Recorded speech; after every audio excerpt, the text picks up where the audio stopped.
Esse aqui foi um desenho que eu fiz no começo do ano, quando saiu o primeiro filme de Wicked. É um desenho em preto e branco, só em grafite, e foi um desenho que eu gostei muito na época, mas olhando agora, eu consigo ver várias coisas que eu faria diferente. Aproveitando que ontem, dia 20 de novembro, foi lançado o Wicked 2, eu resolvi fazer um desenho realista da Elphaba, dessa vez colorido. Eu fiz uma enquete na aba comunidade perguntando qual das duas personagens vocês gostariam de ver em realismo colorido e a vencedora foi a Elphaba. Eu fiz o esboço desse desenho ao vivo, numa live aqui no canal. Se você quiser ver todo o processo desde o começo, eu vou deixar o link nos cards e também na descrição. Os materiais que eu usei nesse desenho foram lápis Faber-Castell Supersoft, Faber-Castell tradicional, Giotto Stilnovo e Léo Leo Carboline.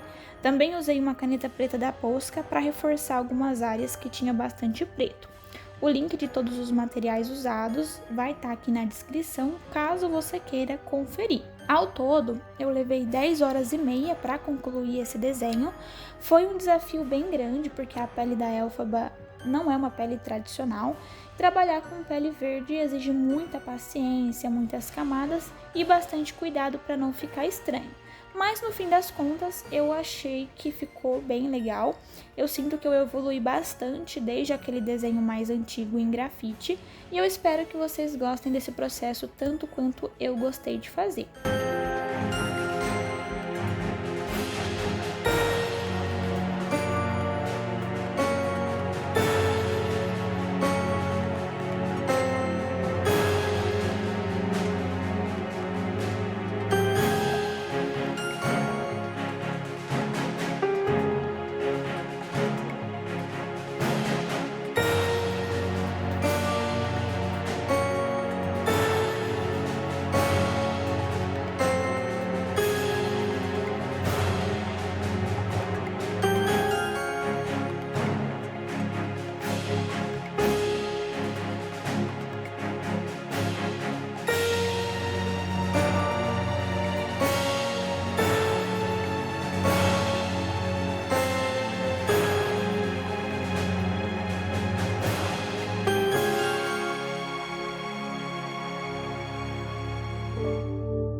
Se você gostou do vídeo, não esquece de curtir, se inscrever no canal, ativar o sininho, comentar o que achou e me contar se você quer que eu faça a glinda também em realismo colorido. Tchau!